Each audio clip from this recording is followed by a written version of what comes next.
Boa noite, vamos que vamos com mais um Pode Constelar, sejam todos muito bem-vindos.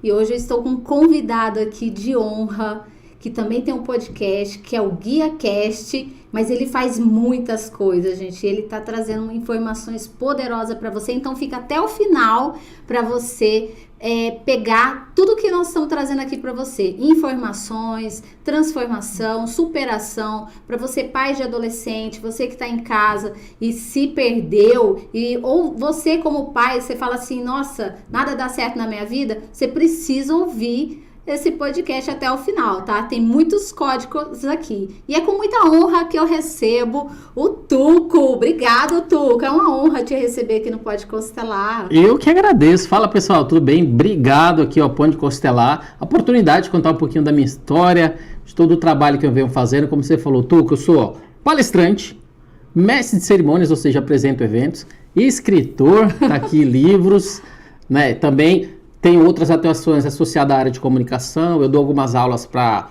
performance de palco, alguns cursos para mestre de cerimônias, para você também aprender como se comunicar mais e melhor, transmitindo a sua mensagem, porque a boca fala, mas o corpo comunica. Uhum. Então é importante a gente entender que não é só falar. E dentro desse contexto, até já trazendo, não foi sempre assim, como a gente sempre diz nas palestras, né? Eu sou baiano, meu nome mesmo, pessoal, é Rodilson. Rodilson. É um nome diferente, muito esquecível, passa-se 5 minutos e não se lembra mais. Tuco. Aí eu comecei a usar Tuco por causa da grande família. Muita gente pergunta, é por causa da grande família? Verdade. Né, por causa da grande família. E aí pegou, eu comecei às vezes eu entrava nas palestras só com a música da grande família, o pessoal já associava. Você vê aquelas mexidas de cabeça, será que é ele mesmo? Será que não é?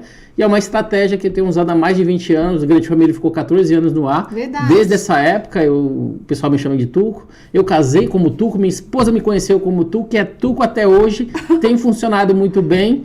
E é bem simples e transmite a mensagem que eu gostaria de passar, prático e etc. E foi através disso que depois da pandemia a minha carreira mudou também, assim como muita gente. Sim. Né? Então a ideia é contar um pouquinho sobre essa história. Eu, baiano, como é que eu cheguei aqui em São Paulo e como é que a minha vida mudou nesse contexto. Tudo começou bem lá atrás, fez 30 anos esse ano. E eu tô curiosa, você tá com 30 anos? Não, fez 30 anos, quem dera. Você tá com quantos anos, gente? Você fez 30 anos. Fez 30 anos que eu cheguei em São Paulo. Ai, já hoje eu tenho 43 anos. 43, jovem. Não, mas os cabelos brancos não negam, né? Então, eu cheguei aqui em São Paulo... Também você faz tantas coisas, né? 1º de maio de 1994. É uma data especial porque dia da morte do Ayrton Senna. Né? Então fez 30 anos agora, exatamente esse ano, que teve algumas comemorações. Verdade. E eu falo que foi quando a gente perdeu um ídolo nacional, mas no meu caso foi quando minha vida começou. Porque a gente vinha, eu sou o caçula de 4 irmãos, né? A gente tinha nossas privações na Bahia, não passamos fome, mas privações a gente tinha. A gente tinha um irmão com paralisia infantil, que nessa época era praticamente uma sentença de morte, né? Você não vivia muito tempo. E aí quando ela faleceu, minha mãe pegou os outros 3 filhos, veio para São Paulo, não avisou a meu pai, que vivia indo e voltando, trabalhando, ganhava o dinheirinho aqui e voltava, ganhava o dinheirinho e voltava. E nessa ida e vinda, a gente sempre ficava lá, na dependência, até que chegou o momento que minha irmã faleceu.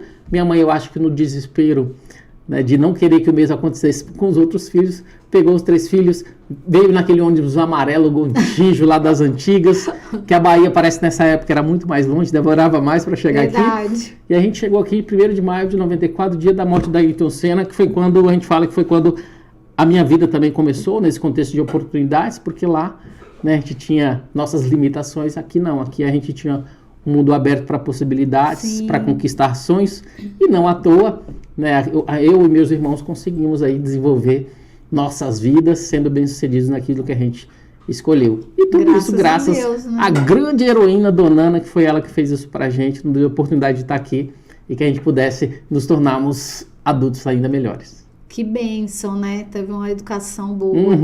E você falou que veio da Bahia. Qual cidade da Bahia? Araci, Bahia. Fica perto de Feira de Santana.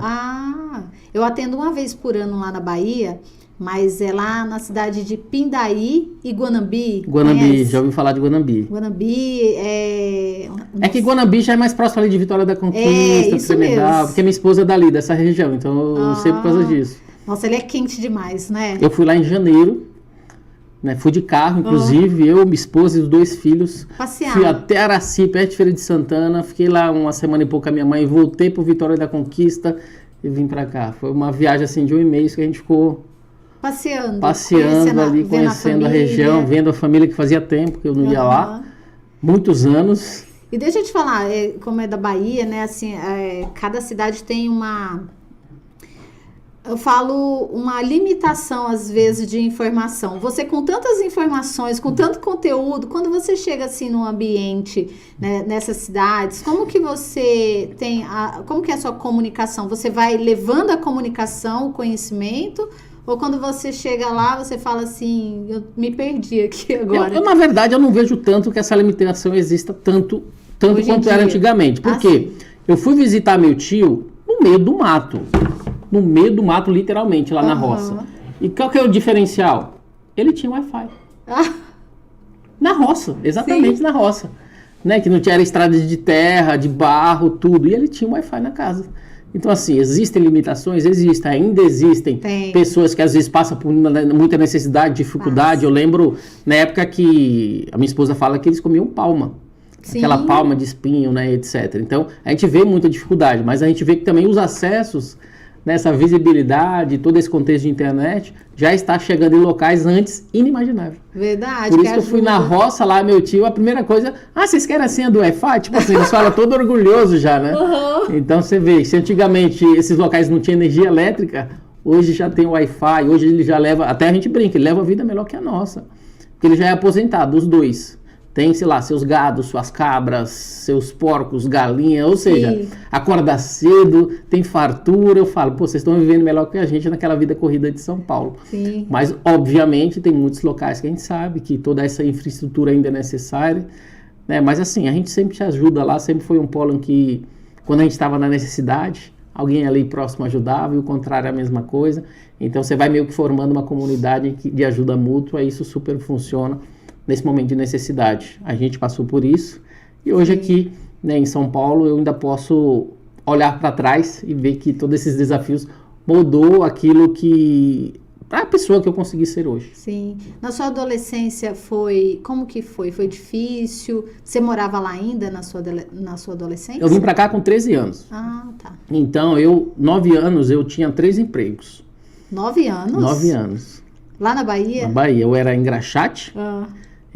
Eu vendia picolé geladinho no final de semana e eu era guarda-mirim na cidade, que era um programa da prefeitura para jovens. Sim. Que aí você ficava fardado, mesma farda, como se fosse um policial, só que era um guarda-mirim que você ia preservar locais públicos. Então, você estava no parque, a pessoa não podia entrar na grama, a gente estava ali de olho, não podia colocar o pé no banco para não sujar, não podia, ou seja, era a preservação de tudo que era público. E dentro desse contexto, por exemplo, quando eu era engraxate, eu até falo num livro que vai sair agora no final do mês, que é um livro de contos, e dentro desse contexto de contos eu falo sobre a minha história de quando eu era engraxate com meu irmão. Os irmãos cardeais. Por que cardeais? Porque a gente usava um boné vermelho e o pessoal chamava a gente de cardeal porque é aquele passarinho de cabeça vermelha que tem lá. Mas isso era até bom porque a gente se tornava conhecido. Então as pessoas, cadê aquele de cabeça, cadê o cardeal, cadê aquele de boné vermelho e tal? Então a gente conseguia até engraxar mais sapato. E eu conto essa história porque a dificuldade a gente sempre tinha, porque quando ia engraxar sapato você precisava de produtos, a gente não tinha dinheiro para comprar. A tinta, a pasta, o que a gente fazia? Colocava o braço no bueiro dos caminhões e saía aquele pó preto, aquela fuligem. Sim. Com essa fuligem a gente misturava com água, era a tinta que a gente ia engraxar sapato. Olha. Isso, você aprendeu com quem? Com os mais antigos. Com os mais gente. antigos. Cada um ia repassando essa necessidade, né, de criar algo quando a gente não tinha, mas que garantia a gente ter a tinta, engratar sapato, conhecer pessoas, ouvir histórias, entender um pouco do que aquela pessoa que a gente estava engraxando passou, venha passar. Então, assim, desde cedo, esse contexto de comunicação, poder falar, interagir com as pessoas, nasceu desde jovem, quando a gente vem de lá, quando a gente tinha essa necessidade de falar com as pessoas, vendendo pecalinho de geladinho e picolé, a mesma coisa, no calor, etc. E guarda-mirim na cidade, preservando pelo ambiente, que dava uma estrutura de obediência, de você seguir alguns princípios voltados para essa parte de cumprimento da lei, do dever, etc. Então tudo foi o que moldou ali a minha estrutura quando criança. e que posteriormente, aí, quando adulto, eu sempre procurei colocar isso em prática. Não à toa, eu até brinco, que eu falo no livro, que eu nunca tirei uma nota vermelha, né? Eu tinha muito senso de responsabilidade de não querer ser uma carga para minha família, né? De querer ser alguém que realmente trouxesse orgulho, até porque, apesar das necessidades que todos nós passávamos, principalmente tendo uma irmã tetraplégica, né, que tinha paralisia infantil, nós tínhamos essa responsabilidade, além de conseguir um pouco de dinheiro, mas principalmente não trazer problemas. Sim. E com isso, eu e meu irmão, a gente sempre foi bom aluno, sempre foi alguém que procurou manter a paz e ser obediente. Nem sempre a gente conseguiu, que eu brigava bastante, né? Mas foi isso que moldou. E quando eu cheguei aqui em 1º de maio de 94, fui outras frentes, fui trabalhar como empacotador no Santa Luzia, ali da Alameda Lorena, que é um supermercado grande, bastante caixinha. Você já chegou trabalhar, trabalhando? etc. Já cheguei. A minha irmã, ela conhecia alguém que tinha acesso a esse supermercado, e é jovem mesmo, que trabalha fazendo empacotando, né, e tal. Então, ali, se eu não me engano, eu comecei lá com 14, fiquei até os 17. E para mim foi ótimo, porque assim, foi ali que eu garanti algumas caixinhas, foi ali que eu garanti um dinheirinho para poder comer o primeiro cachorro quente da minha vida, né, depois dos 13 anos. Porque você ajudava a sua família. Sempre ajudei a família. Eu, por exemplo, quando eu casei, eu já tinha uma casa alugada, eu já tinha algumas coisas, tudo veio do fruto desses trabalhos, que apesar de ter uma remuneração pequena, eu sempre tive cabeça suficiente para poder guardar, poder ter sonhos e poder juntar o que era devido sem me envolver, né, com o que o pessoal se envolvia, porque a gente foi morar no Jardim Jaqueline, que é ali atrás do Shopping Raposo Tavares, que é uma favelinha que tem ali. Sim. Né, entre aquelas vielas estreitas e tudo isso, foi ali que eu cresci. E ainda assim eu tinha a cabeça necessária para poder trabalhar, para poder estudar, para poder juntar ali o que era devido, para poder crescer e principalmente fazer por merecer o esforço que a minha mãe fez lá atrás, né? Então era uma obrigação. Você falou da favela, quer dizer, então ali tinha muito o quê? Tráfico de drogas? Tem tudo, né? Favela geralmente tem tudo. Ao mesmo tempo, você tem um contraste entre pessoas boas e pessoas ruins. Sim. Né? Entre coisas que acontecem ali dentro, que você é um morador, ninguém vai mexer com você, porque todo mundo te conhece. Sim. Às vezes você tá jogando bola com alguém que mexe com coisa errada, às vezes você tá vendo depois ele fazendo coisa errada, mas ele sabe quem é você, então quem tá lá dentro ali. Eles respeitam. Mas respeita, mas de qualquer forma é uma escolha. Sim. Você sempre está ali à mercê deles falarem, oferecer as coisas, você tem que escolher que lado você quer ir. Foi uma transição. E a gente sempre foi cabeça boa, assim, até porque a gente começou desde cedo, fazer de tudo, né, inclusive trabalhar, então a gente já tinha uma perspectiva um pouco diferente quando fomos buscar ali nosso sustento e ajudar a família. Eu achei muito interessante na hora que você falou, quando você estava lá na Bahia e você estava trabalhando para a prefeitura para poder as pessoas não pisar na grama, né? Para você ter regras ali, respeito, né? E isso te ajudou muito porque você também veio de uma família que tinha os princípios e valores da família. Isso construiu você, que quando você veio para cá com 13 anos, porque eu falo muito para os pais dessa idade, que está saindo dessa transição da fase da criança para a fase 11, 12, 13 anos, cada vez mais está diminuindo, né? Antigamente a adolescência era com 15, 16. Agora com 11 você já vê a transformação de comportamento dessa criança, né, para pré-adolescência. E com 13 anos, se você não tivesse essa estrutura toda, você acredita que poderia ter dado ruim aí? Provavelmente, porque assim, eu vi muitas pessoas, inclusive amigos meus que cresceram comigo, que morreram, né? Sim. Então, a gente via, todos nós estávamos no mesmo ambiente, estudava na mesma escola, né? Ficava na rua até tarde jogando futebol, jogar peão, empinar pipa. Todos estavam no mesmo ambiente. Quer seja bom, quer seja ruim. Mas existe uma escolha. Né? Então, teve amigos meus que escolheram ir pro caminho errado, a gente não. Eu e meu irmão, a gente sempre ficou mais em casa. Eu nunca fui de ficar também na rua, me expondo a esse tipo de perigo. Sim. Né? Então, a gente sempre tinha outros afazeres. E isso proporcionava a gente a estar ali seguro. Porque já era algo que vinha desde cedo. Né? Eu já cresci fazendo isso. Eu vi aqui no livro aqui do hábito, depois você vai falar um pouquinho dele, você vê, já tinha um hábito, né, de algo que já foi instalado bom na mente, de algo positivo. Então, até porque eu cresci lá onde a gente cresceu, a gente não tinha isso. Então, às vezes, você só ia para casa quando a mãe gritava, Rodilson, você ouvia bem alto, lá longe, minha mãe chamando, porque era hora de ir para casa. Então, não tinha essa de ficar, né, a gente ficava livre na rua, Sim. apesar das adversidades, das intempéries em relação às necessidades que a gente sempre teve.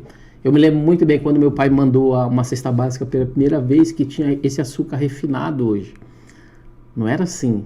Eu estava acostumado com aquele açúcar em grãos, eu esqueci o nome. Cristal. Cristal, nossa, eu lembro a primeira vez que eu provei aquele açúcar diferente, todo feliz. Ou seja, a gente se contentava com coisas simples. Né? Cuscuz, que a gente come até hoje. Cresci comendo cuscuz. Então, assim, essas coisas simples e as responsabilidades desde cedo também. Porque eu falei, guarda-mirim eu comecei com 9, mas você entra no guarda-mirim com 8, passa um tempo de treinamento, indo para lá às 6 horas da manhã, treinamento, tem todo um trabalho. Você serve, quando tem, por exemplo, eventos na cidade, a gente tinha que trabalhar. Me arrepiou aquela... Então, assim, tem todas umas obrigações que vai colocando na sua cabeça de responsabilidade. Isso me ajudou muito. E depois você vai crescendo e essa responsabilidade fica.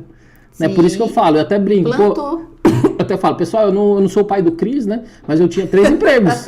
Eu tinha 3 empregos. Isso foi imposto? Não. A gente via necessidade. Né? Minha mãe, ela sempre foi o nosso porto seguro. Tudo que ela falava, aquele sorrisão que ela dava, para nós já era o suficiente. Então, meu pai, ele era ausente, não porque ele queria, mas por necessidade, que ele vinha para São Paulo trabalhar e ganhar dinheiro para poder voltar. Então, ela lia a gente, minha mãe, e minha mãe sempre tinha a dedicação de 4 filhos. Cuidar dos uma filhos, né? Com paralisia infantil. Sim. Que dependia dela para tudo. E naquela época era o quê? Não era fralda igual a gente tem hoje, era fralda de pano. Tanto que eu e meus irmãos nascemos de parteira. Eu não nasci em hospital. Eu posso falar isso claramente. Eu não nasci em hospital. Então, assim, todas essas adversidades, quer sejam boas ou ruins também, moldou aquilo que eu consegui, né, me formar, tanto que eu cheguei aqui já com uma cabeça boa. E aí, mesmo estando nesses ambientes um pouco hostis e propensos a ir por um caminho que poderia ser ruim, a gente soube escolher muito bem. Né? E aí, o resultado disso, posteriormente, saiu que eu fiz faculdade, fiz pós-graduação, fiz MBA, depois eu estudei inglês, espanhol, tive a oportunidade de escrever livro, palestrar, estar em palcos, etc. Mas isso veio de mão beijada? Não, eu tive que, suar bastante, me preparar, né? E aí esses caminhos foram se abrindo. Você falou, você contando a história, eu fico imaginando, tá? Porque eu amo história, eu sou terapeuta, né? Então, você tá falando, eu fico já imaginando tudo que você passou e o que você traz, né, dessa história do passado que tá transformando a sua vida, né? Porque a vida é uma evolução, o tempo todo você tá crescendo, em crescimento. Teve alguma fase, assim, da sua vida que você pensou em desistir? De falar assim, não aguento mais, eu trabalho muito e parece que as coisas, até mesmo de vir pra cá, de ver as pessoas terem as coisas, né? Parece que foi fácil, porque você veio de uma dificuldade. Você chegar aqui e você falar, poxa, eu trabalho tanto, eu sei do meu potencial e eu não tô conseguindo, às vezes, conquistar algo que vocês queriam, naquela mentalidade. Não, a gente veio aqui, na verdade, com a pretensão de ter uma vida melhor. Então, em nenhum momento passou pela cabeça que seria fácil ou que seria pior do que a gente vivia. Né? Até porque meu pai ele fala muito que na época ele vinha, ficava aqui 6 meses e voltava. Por quê? Porque ele chegava no aeroporto, nessa época já tinha placa oferecendo emprego. Então ele chegava no aeroporto, na rodoviária, já tinha placa lá oferecendo emprego. Então era muito fácil naquela época. Por isso que não à toa aquela leva de nordestinos, muito antigamente, veio tudo para cá. Porque era muito fácil arrumar emprego aqui. Então, nessa época que a gente veio também, não era difícil. Ainda estava numa época boa, 30 anos atrás, né, indústria a milhão, sempre tinha oportunidades. E no meu caso, eu comecei a trabalhar de empacotador, o meu outro irmão começou a trabalhar de office boy, minha irmã já trabalhava. Você imagina, a gente era totalmente dependente do meu pai. Quando a gente chegou aqui, era eu trabalhando, meu irmão trabalhando, a minha outra irmã mais velha trabalhando, minha mãe era faxineira, meu pai porteiro, todo mundo trabalhando. Sim. Né? Ou seja, o sonho que eu tinha de não precisar dividir um ovo em 3 pessoas já realizou assim que eu cheguei aqui. Então, e que eu te falei que eu tive a oportunidade de comer um cachorro quente. Nossa, bom demais. Então tudo era bom. Tudo era bom. E legal. E aí a gente começou essa jornada. Eu comecei a estudar e depois trabalhar, ou seja, fazia os dois, coisas Sim. aí que eu não fazia antes, mas trabalhar e estudar. E aí eu comecei a trabalhar na metalúrgica. Nessa metalúrgica entrou uma pessoa que chama Alessandro Souza. Tá até no livro. Esse livro aqui. Eu contando um pouco dessa história. Que foi alguém que viu potencial. Falou, pô, Tuco, meu pai, quando eu cheguei aqui, meu pai, faz Excel, estuda Excel. 30 anos atrás. Olha isso. SOS Computadores. Eu não sei se alguém lembra aí, SOS Computadores. Dessa fase, época. não. Fiz Excel e eu entrei numa empresa, uma metalúrgica, eu comecei a mexer com gráfico, comecei a fazer indicadores, comecei a fazer várias coisas. Apesar de ser uma metalúrgica operacional, que eu via muita gente perdendo o dedo, perdendo mão, porque as prensas antigamente, lá era prensa, solda, pintura, usinagem. Não tinha esses sensores que a gente tem hoje. De a porta do elevador e fechar, você... Antigamente isso não existia. Tinha que abrir assim. Antigamente isso não existia. Lá... eu via muita gente, muito acidente, só que eu fiquei pouco tempo na operação exatamente por causa dessa habilidade do Excel. Eu até brinco, obrigado Deus do Excel, porque foi ele que colocou nesse caminho. Aí entrou um novo supervisor, eu vi o potencial. Tuco, faz faculdade, você é um cara que tem potencial assim, assado. Eu sempre falava, pô, faculdade é uma palavra que nunca foi falada na minha casa. Uau. Então não era um sonho fazer faculdade, não. Como eu te falei, eu estava contente em ter o que comer, em ter as coisas básicas da vida, né? Trabalhar e ter dinheiro. Mas aí ele foi o cara que ficou incentivando, falando. Que legal. Aí a empresa dava 50% de desconto, eu pagava 50%. Aí eu comecei a fazer a faculdade de logística, que foi a profissão que eu fiquei mais de 15 anos trabalhando com logística, supply chain. O meu podcast iniciou como logística, né? Por isso que é Guia Cash. E por que guia? Porque assim como eu tive esse rapaz que foi meu guia, eu falei, eu preciso abrir algo que também mostre que eu posso ser um guia para outras pessoas. Aí eu comecei meu site Guia Corporativo em 2016, e a evolução do site foi o podcast, Guia Cash, e aí as coisas foram acontecendo, mas ele me incentivou a fazer faculdade, fiz faculdade, né? Depois teve a oportunidade, eu fiz um MBA, fiz pós, aí foram aparecendo outras coisas, mas quem inculcou em mim essa ideia de que eu seria capaz de ir muito além, foi ele inicialmente. Sempre tem alguém, né? Sempre alguém que vê o potencial e fala assim, faz isso, faz aquilo. Quando você está atento, quando a pessoa tem uma relevância, né? O jovem, ele acaba... Ou, né, o adulto fala assim, nossa, eu vou fazer, porque ele está falando tanto, ele tem referência, né, para falar. Eu admiro essa pessoa, porque é o e que nessa falou. você se descobre. E aí eu comecei a fazer faculdade, ele que me incentivou, e várias outras coisas foram acontecendo. Aí eu trabalhei durante 15 anos com logística, supply chain. Pandemia, todo mundo foi para o online. Sim. Eu já era muito ativo, live, webinar, porque eu já tinha um podcast. O podcast ele começou como monólogo, era eu falando de um assunto. Pessoal, vamos falar agora, sabe de quê? Controle de estoque. Olha que assunto maravilhoso. Tipo assim, era algo que só quem era do meio entendia. Era monólogo, não tinha essa de você entrevistar alguém no início. Você ia lá e fazia. Ia lá, fazia. Seu podcast, eu gravava, eu editava, eu colocava nas plataformas de streaming. Tudo você. Tudo eu. E tudo começou quando? Trabalhar várias empresas. Eu já era consumidor de podcast. Aí um dia no carro, eu pensei, por que eu não faço um podcast? Aí eu fui descobrir. Aí a primeira coisa que eu fiz, peguei o cartão de crédito, passei na Amazon. A Amazon antigamente demorava um mês para entregar as coisas aqui no Brasil.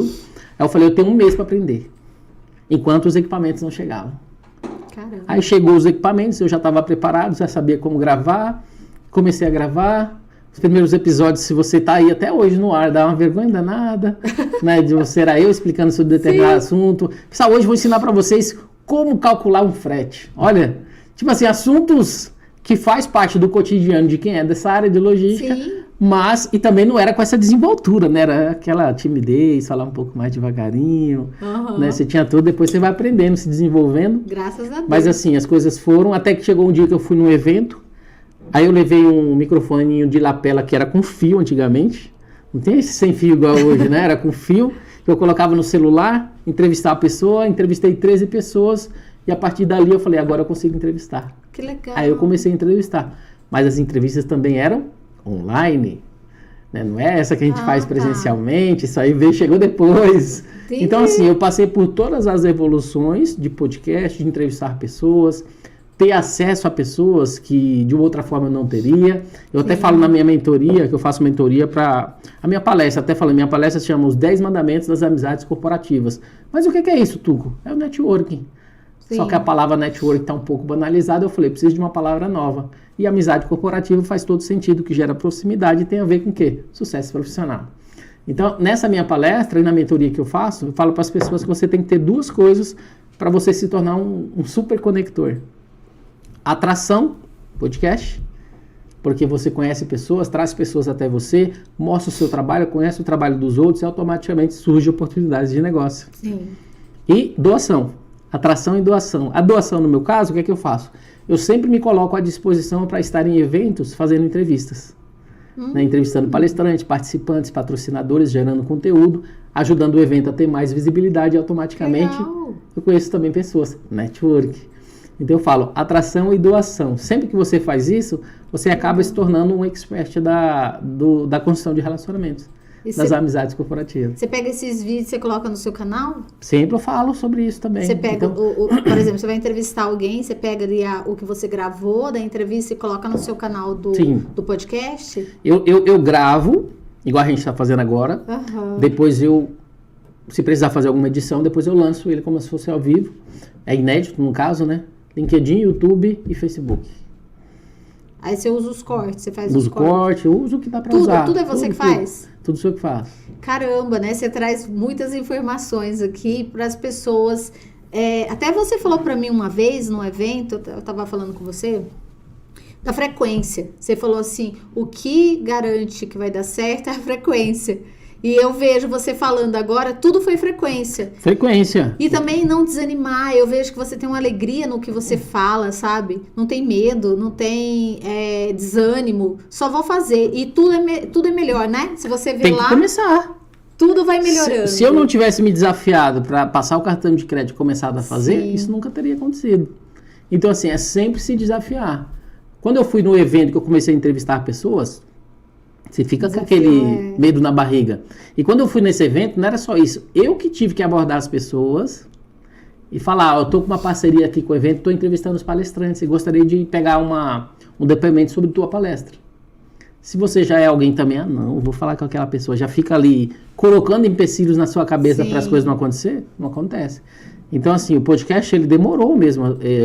Eu comecei a ter acesso a pessoas que eu só via que era referência para mim na indústria de logística. E depois eu estava comendo pizza com essas pessoas. Então, assim, a atração que eu te falei, que é o podcast, super funciona. Você ter acesso, você estar em locais que de outra forma você não estaria. Sim. Estar em ambiência, mudar sua frequência, sua ambiência, e oportunidades de negócio vão surgindo. Eu, até vai encerrar agora, esse mês agora, no final do mês, um contrato que eu fiquei com mais de um ano com uma empresa que foi de um CEO que eu entrevistei.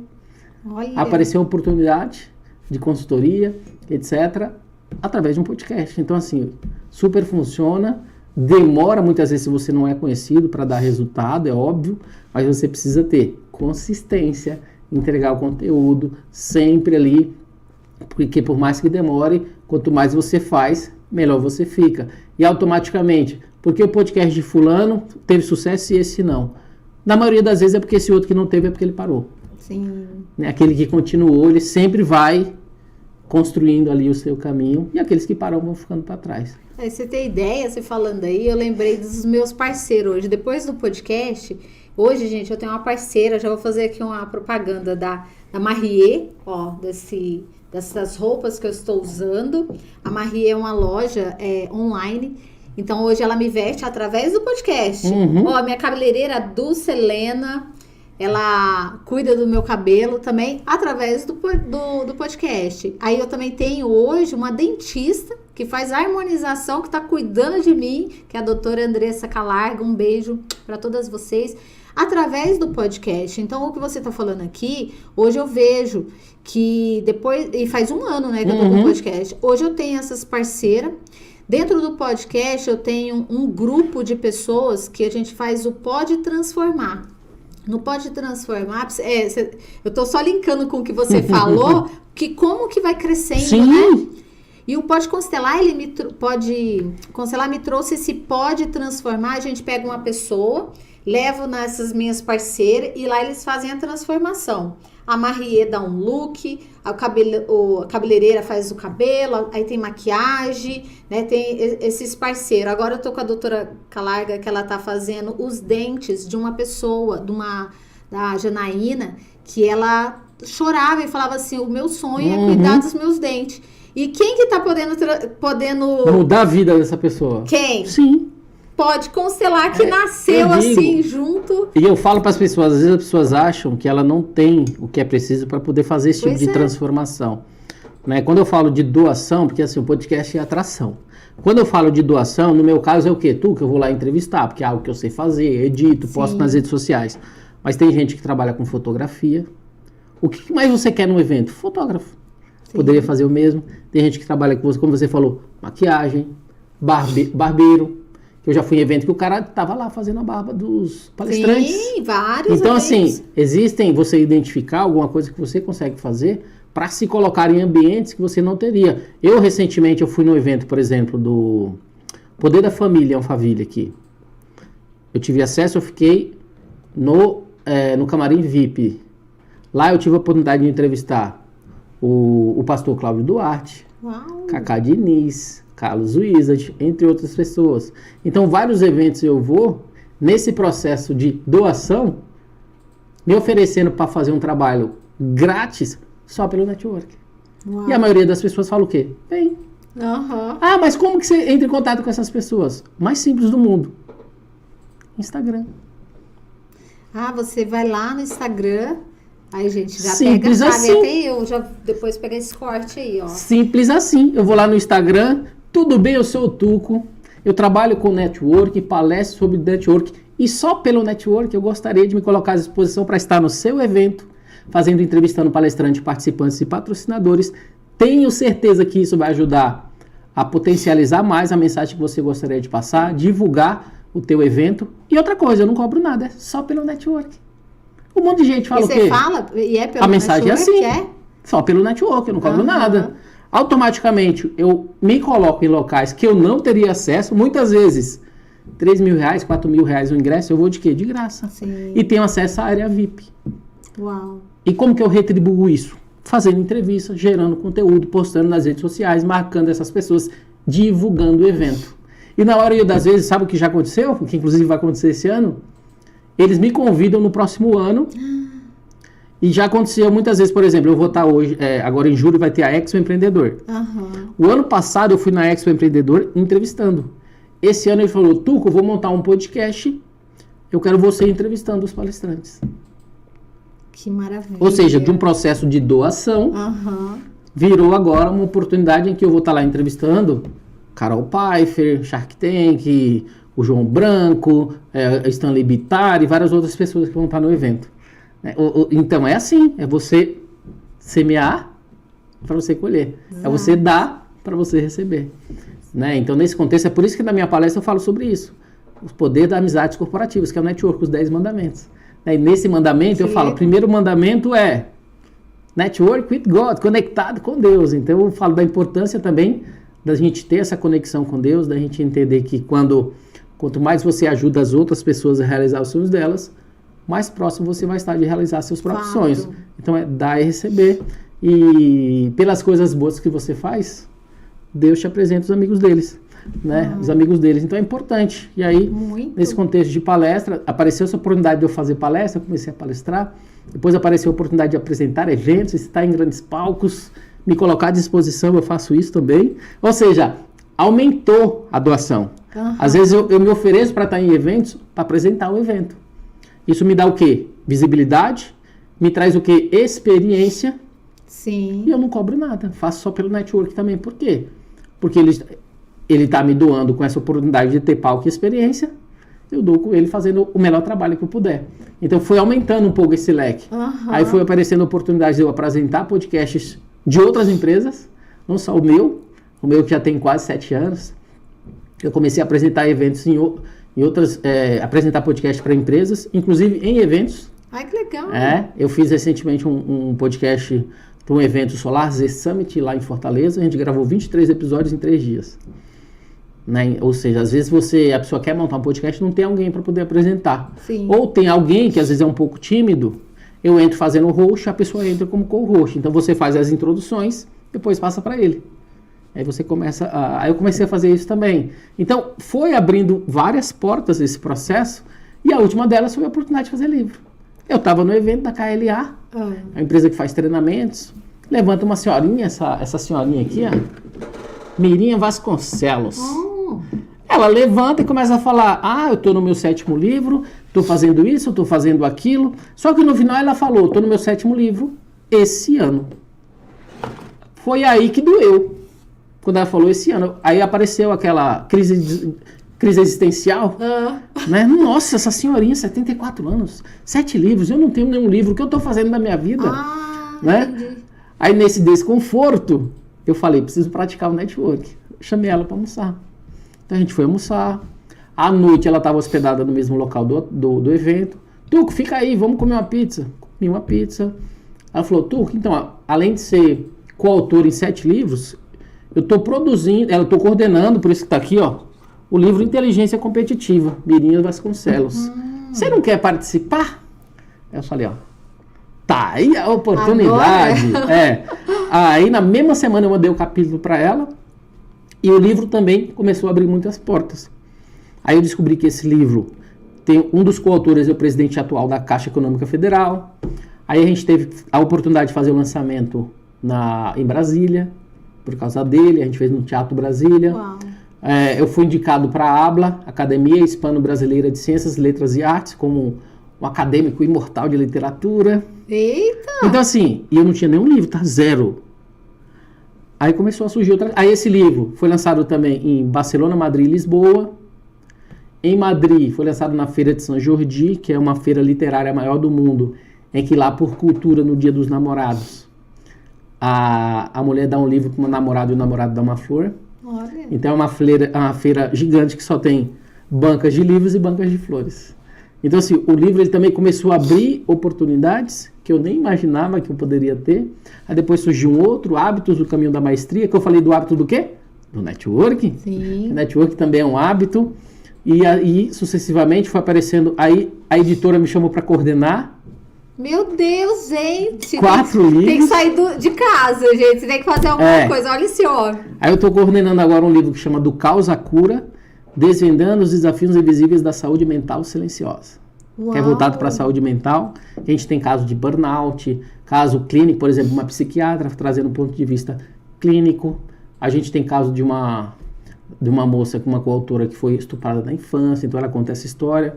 Tem vários casos, né, que eu tenho certeza que vai poder ajudar quem estiver passando por qualquer assunto associado à saúde mental. O livro ele vai trazer o que eles fizeram durante o caos e como eles chegaram até a cura. Aí eu fui fazer um outro livro de logística. Agora eu estou fazendo um livro que chama Networking. Desculpa a palavra, tá, gente? Networking, foda. Né? Um outro livro. Tem um outro que chama Palco Impacto, que é voltado para essa parte também, da gente estar no palco, comunicação, etc. Então, pelas minhas contas, até o final do ano eu vou estar com 10 livros. Caramba! E em novembro do ano passado eu estava com 0. Agora eu te falo, é difícil fazer um livro? Para quem quer fazer, tem muitas pessoas que falam para mim, Mira, eu quero fazer meu livro. É difícil? Hoje eu estou trabalhando para a editora. Sim, já quero fazer meu livro. A editora me chamou para trabalhar com eles, né, representando eles. E como que funciona? O legal do livro de coautoria, esse é coautorias também, tá? Sim. O que é coautoria, Tuco? Você tem lá 30 coautores, cada um escrevendo sobre um assunto. Hábitos do Caminho da Maestria. Qual foi o meu assunto? Networking. Só que outras pessoas falaram de outros hábitos. Então, você tem 30 coautores, 15 mil caracteres, cada um escreve um capítulo, 5 a 6 páginas. É bem mais tranquilo, mas ao mesmo tempo você adquire experiência de capa, você adquire experiência do que é edição, do que é diagramação, do que é lançamentos, etc, etc. Você já fica imerso nesse ambiente de literatura. Quando você for lançar o seu solo, 180 páginas, 200 páginas, você está muito mais familiarizado, você não vai começar do zero. Sim. Então, o livro de coautoria, às vezes, no final de semana, os 2 eu escrevi, eu acho que no final de semana. Uau! É 6 páginas só. Sim. 6 páginas, às vezes você pega um sábado para escrever, um domingo para corrigir, tá pronto. Manda para editora? Manda para a editora ou para o coordenador. Ele edita lá também? O coordenador ele dá uma olhada, se precisar fazer alguma coisa. Pô, ó, o seu capítulo está muito pequeno. Ó, coloca subtítulos para a gente dividir um pouco a história, não ficar aquela história direta. Então você começa a trazer algumas orientações, ele vai ajustando, no final está pronto. Você 30 coautores. O coordenador já está negociando lá com a editora sobre a capa, como é que ficou a capa, e assim, assado. Você começa a se familiarizar com esse ambiente. Sim. O meu mesmo solo eu estou escrevendo, eu estou na página 50 ainda, eu preciso escrever mais, no mínimo 150 ali. Então o meu solo eu também estou escrevendo, mas enquanto eu não faço o meu solo, eu estou participando nesses de coautoria que também te dá visibilidade, autoridade. Se você está num palco falando do hábito do network, eu já lá no final eu já desço e falo, pessoal, além quem quiser conhecer um pouco mais do trabalho que eu fiz de network, tá aqui um capítulo do livro onde eu explico isso um pouco mais. Ou seja, te dá muito mais autoridade e você ainda ganha alguma remuneração no sentido de que muitas vezes o que acontece? Um livro, quando você compra da editora, você compra num valor bem mais baixo. Depois você revende ele com um valor melhor. Ou seja, se torna também uma fonte de renda. Sim. Né? Numa editora, dependendo, você compra um livro por R$22, R$23, R$24, você revende, dependendo do evento, por R$69,90, R$79,90, R$89,90, depende. É mais um meio de renda também que você consegue conseguir. Então, assim, são várias frentes que vai aparecendo, porque você está sempre atento a essas oportunidades, está conhecendo sempre pessoas novas, oportunidades vêm até você, né? E você consegue ali identificar aquela que faz mais sentido e que você vai apostar ali um pouco do seu tempo. E outra coisa também que você falou que é o transbordo, né? A pessoa vai ler, ela pega ali algo que é para ela, transforma a vida dela, ela fica feliz, leva energia positiva para você. Então, assim, é uma troca. Isso, quando eu comecei os meus atendimentos, eu comecei também servindo num projeto que tem lá em Ribeirão Preto, chama Ser Consciente. Ele tem até hoje esse projeto lá. Eu comecei a atender gratuitamente. Toda vez que eu atendia gratuito, acontecia algo bom. Toda vez que eu estava num ambiente, acontecia algo. Aí vinha a palestra, faz uma palestra comigo. Aí eu, no começo, né, daquela dor na barriga, parece que ia passar mal. Eu falei, mas eu vou. E aí foi acontecendo várias coisas. E você estava contando a sua história e tudo isso mostra, né, que nunca é fácil, né? Sempre é algo novo. Para mim também foi a mesma coisa. Sempre é algo novo. E algo novo bom. Sempre é algo novo bom. É uma evolução. Tem que se manter em movimento. Se não sair daquela escada, eu falo assim para os meus clientes, é como subir uma escada, você está subindo. Chegou um momento ali, eu cansei, não quero mais, pronto, acabou, não vai ver o extraordinário, que quanto mais a gente sobe, mais a gente consegue ver, né? Se a gente estiver baixo, tem gente que tá aqui, né, na escada, que tá vendo só os carros em cima dos carros. Sim, não, e sem falar o seguinte, eu falo hoje, Tuco, eu vejo você tá lá, palestrando, tá num palco. A primeira vez que eu apresentei um evento, foi aqui em Alphaville, Vida Abundante do Carlos Wizard. 800 pessoas. Uau. Foi fácil pra mim? Não. Tava num palco com um monte de gente olhando pra mim. Como você sentiu? Né? Então, assim, você sente também aquela ansiedade e tal. Mas eu me preparei bastante. Eu já estava me preparando para isso. Né? Então, eu já sabia a introdução que eu ia fazer, como eu ia finalizar, como que eu ia apresentar cada palestrante. Até a introdução que eu ia fazer entre uma palestra e outra, dependendo da palestra, né? Você falar sobre esse assunto, falar o nome da pessoa, dar recados, fazer dinâmica, colocar o público, às vezes, em momentos em que ele precisa estar mais animado. Então, assim, tudo é uma preparação. Sim. Então, você se preparar também para aquilo que você vai fazer é importante. Né? Não é simplesmente, vou lá, vou fazer e pronto. Não, existe a necessidade de você se preparar também. Quando eu fui escrever o livro, eu achei que eu não tinha assunto. Na verdade, é o contrário. Você começa a escrever, quando você vai ver, já passou a página. Você tem que reduzir, que é o mais difícil ainda. Então, todo mundo consegue essa oportunidade. Né? E quando eu conheci a editora Lisboa, ela só foi me dando oportunidades. Eu fui aproveitando, me preparando. E aí, por isso que eu posso falar hoje. Final do ano eu vou estar com 10 livros no mínimo. Coisa que eu tinha zero. Tá gravado, hein? Tá gravado aqui. Coisa que eu tinha zero em novembro. Então, assim, qual é o próximo passo? Ainda não sei. Quem sabe, eu não palestrei fora ainda. Palestrante internacional é algo que eu quero fazer também. E vai fazer, né? Então, porque você tá nesse caminho. Exato. Então, a gente sempre vai colocando desafios, oportunidades. Quando eu apresentei podcast, eu apresentei podcast já em espanhol. e já podcast em inglês. Caramba! Tive medo? Dá aquele nervosinho, mas você vai você virando, não tem vergonha. Aquele negócio você vai entregando. Inglês, espanhol e português, né? Que é o nosso. 3. Olha! Quem saiu lá da cidadezinha da Bahia, de Araci, né? Então eu sempre fui também me aprimorando para que eu pudesse estar preparado. Sempre estudo bastante. Nunca fui de ler muito livro só. Eu sempre fui uma pessoa muito visual, de gostar muito de vídeo. Então eu me vi durante muitos anos, principalmente quando eu estava estudando inglês, eu assistia muito YouTube. Gramática, aí ó. Verbo to be, assim, assado, ia estudando muito. Tempos verbais, passado, presente, futuro, ia estudando muito vídeo. Só que depois você começa a escrever, você percebe a necessidade de você também melhorar seu vocabulário, a maneira que você fala. Aí você vai para o palco, você começa também a identificar a oportunidade de você melhorar aquilo que você fala, de você falar um pouco mais, trazer termos filosóficos, né? Temas que te diferenciam de outros palestrantes, etc, etc. Então, é aquele seu almejar por fazer sempre o melhor, ou ser o melhor também, é importante. Você se cobra muito? Eu sempre tento dar o meu melhor em tudo que eu faço. Né? Eu, por exemplo, se eu estou no carro, eu estou usando muito o carro vou palestrar em Goiás, às vezes, eu vou de carro. A 12 horas de estrada. Sim. Eu tenho um evento em Londrina, eu vou de carro. Olha. Tem evento em algum lugar assim, eu vou de carro. Eu aproveito o carro, o que eu faço? Eu coloco o que eu tenho que estudar em Word, coloco aqui no meu celular, leio em voz alta. Aí fica lendo, saindo a voz no carro. Não eu lendo, né? O celular ele tem uma função lá, ele lê em voz alta. Sim. Então ele fica... Você fica ouvindo? Ouvindo. Eu fico ouvindo, fico memorizando o tempo todo. Você vai estudando. Vou estudando o que eu vou falar. Então, você se né? Então, se eu chego lá no palco, eu vou falar, pessoal, vou falar sobre determinado assunto. Sobre network, por exemplo, que é a minha palestra. Se você não está sendo generoso por caráter, por virtude, seja por inteligência, as coisas boas voltam. Como que eu memorizo isso? Para que eu não esqueça, fica na memória. Esses estudos. Né? De você estar ouvindo, lendo, relendo, para quando você estiver num palco, isso seja automático. Você fala também para internalizar? Internalizar, você precisa, tudo. Então, assim, tudo exige uma preparação. Eu começo a fazer uma mentoria para ensinar as pessoas a fazer relacionamentos profissionais, network. Eu vou me preparando. Eu preparei uma agora para ensinar as pessoas a ser mestre de cerimônias. Tá no palco, performance de palco.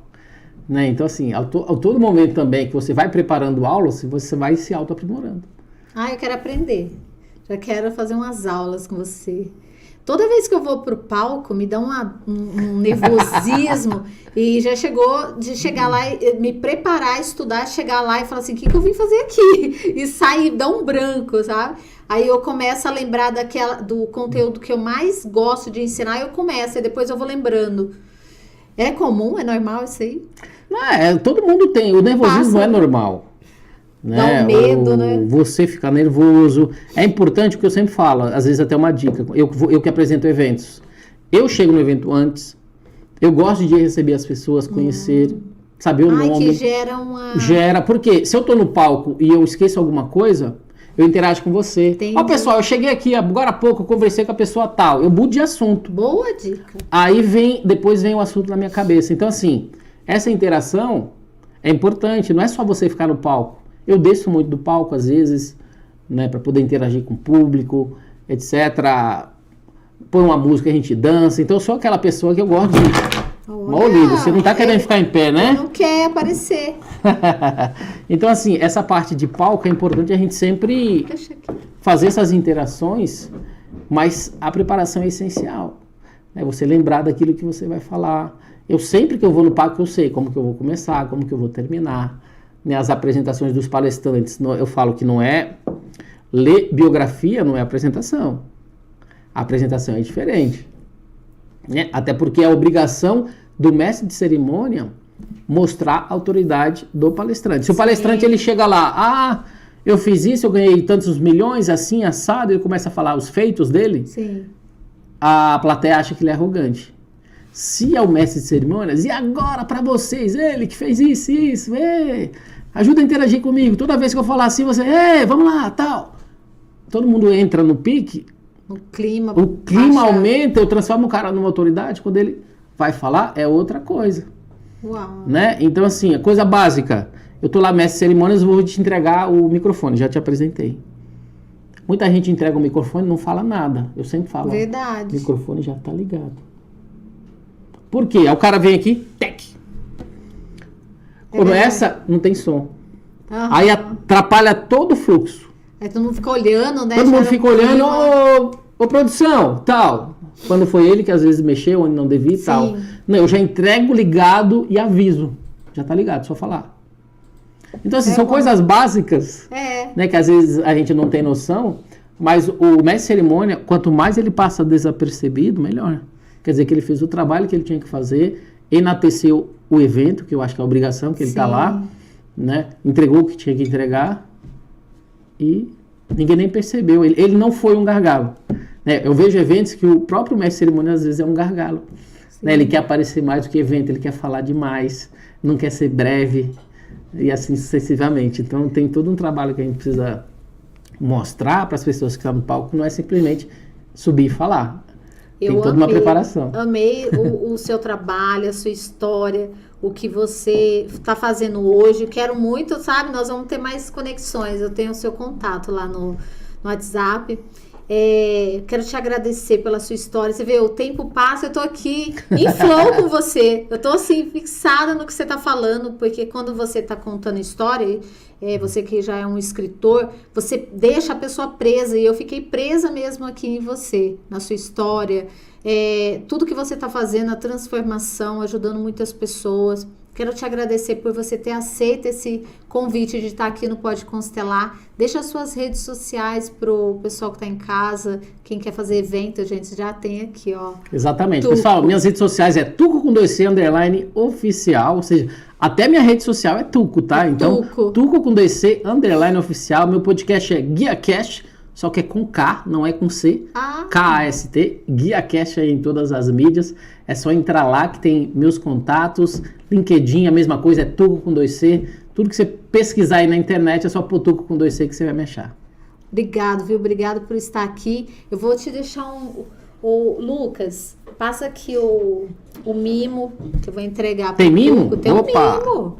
Eu gosto de deixar uma lembrança também aqui para os meus convidados, com muito carinho.